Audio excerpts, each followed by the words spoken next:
बाटे जगदीशपुर में कुंवर सिंह के किला। जिलों में ऊंच सबसे हटे तो हजीरा। बाटे जगदीशपुर में कुंवर सिंह के किला। अरे अभियो से नइखे हो कवनो से हारा। अरे कवनो से हारा। पीरो के हीरो गोली चलावे, जीरो माइले लागल धारा। पीरो के वीर यहाँ पैदा होले, जे करे नाम हयारा रे पगली, जे करे नाम हयारा। अच्छा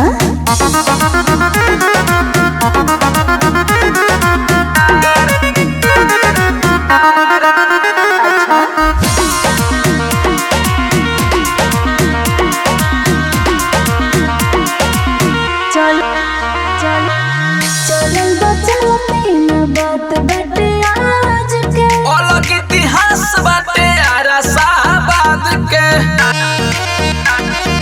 आरा साहबाद के चलन बचलते ना बात बाटे आज के। अलग इतिहास बाटे आरा साहबाद के। बचा बचा कई हवा गरम होला पारा। गरम होला पारा।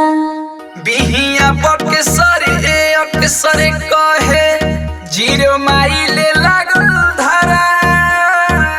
पीरो के वीर यहाँ पैदा होले, जे करे नाम हयारा रे पगली, जे करे नाम हयारा।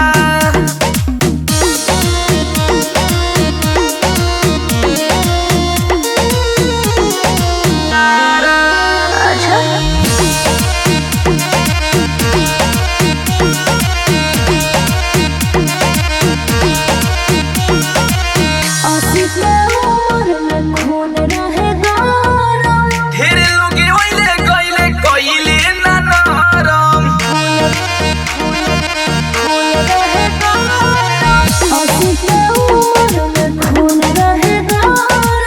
ढेरे लोगे ओइले गइले कइले ना नरम। बातें भूलन तई हवान करे ले खड़ा।